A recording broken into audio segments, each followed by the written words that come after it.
RER Information.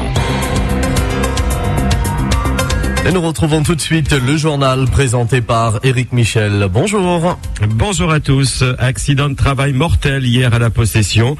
Un ouvrier travaillant sur un chantier situé rue Jean Aiglo dans le quartier de Pichette a été enseveli par un tas de gravats. L'homme âgé de 43 ans, habitant Saint-Paul, était en arrêt cardio-ventilatoire lorsque les secours sont intervenus. Il est décédé. Les gendarmes, l'inspection du travail enquêtent et selon les premières constatations, le chef d'entreprise a du souci à se faire.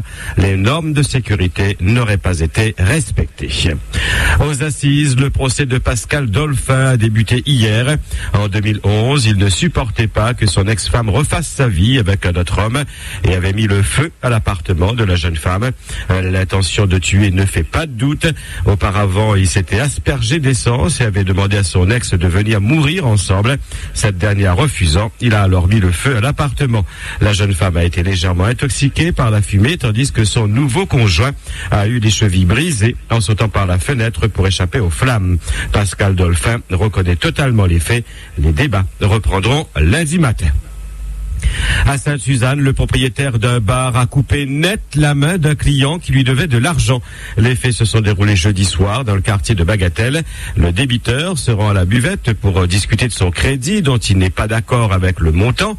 Le propriétaire lui donne comme seule réponse un coup de sabre qui lui sectionne la main droite. Évacué vers l'hôpital, il a subi une greffe, mais son état reste très préoccupant. Pendant ce temps, d'autres personnes présentes dans la buvette désarment le sabreur et le rouent de coups.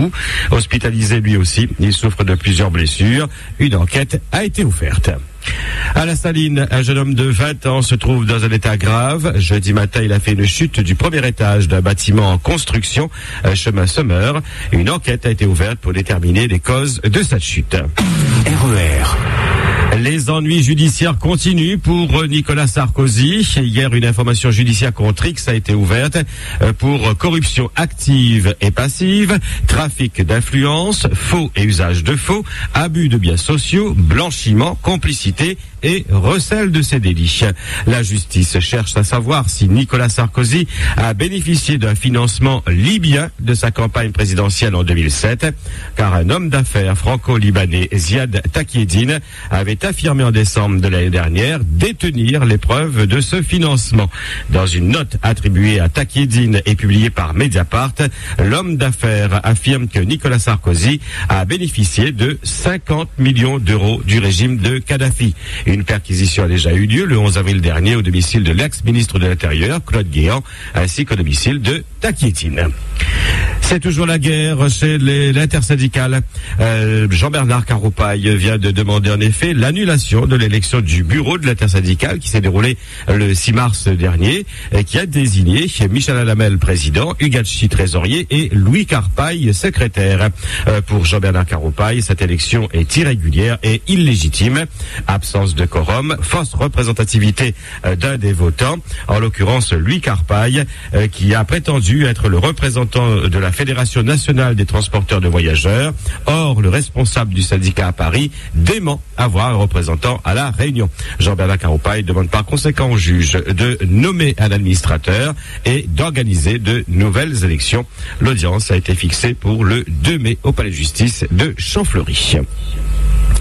Le Rohypnol ne sera plus commercialisé dans le milieu hospitalier à compter de ce 30 avril et au public à compter du 30 septembre. C'est ce qu'a annoncé hier le laboratoire Roche sur le site de l'Agence nationale de sécurité du médicament. Les raisons de cet arrêt n'ont pas été précisées.